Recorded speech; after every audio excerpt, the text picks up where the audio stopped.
Kutralam 5 falls.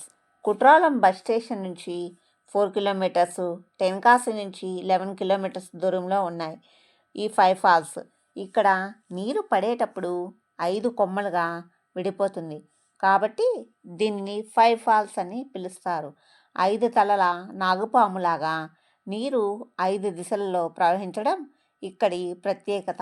స్థానికులు ఆదిశేషంతో పోలుస్తారు.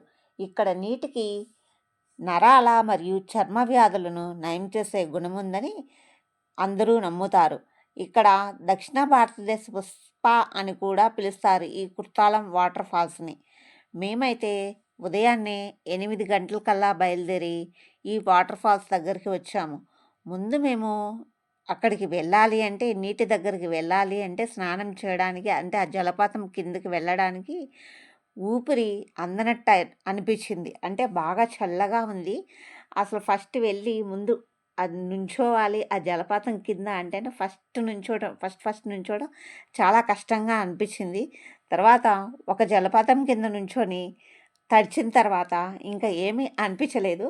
ఇంకా అందరూ చాలా వరకు దాదాపు అందరూ జలపాతం కింద స్నానాలు చేశారు. కొంతమంది అయితే చేయలేదు. తీర్థంలాగా ఆ ఔషధ నీరుని తీర్థంలాగా స్వీకరించారు. తల మీద జల్లుకున్నారు. అలా ఎవరిష్టం వచ్చినట్టు వాళ్ళు చేశారు.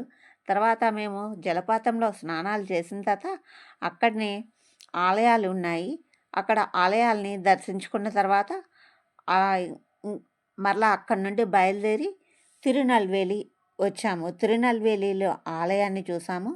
మరలా నిన్న అయితే మేము కన్యాకుమారి నుండి బయలుదేరిన తర్వాత దారిలో సుచీంద్రం ఆలయాన్ని చూసుకున్న తర్వాత వానమామలై పెరువ ఆలయం చూసుకొని రాత్రికి సుమారు 9 గంటలప్పుడు కుర్తాలం చేరుకున్నాము.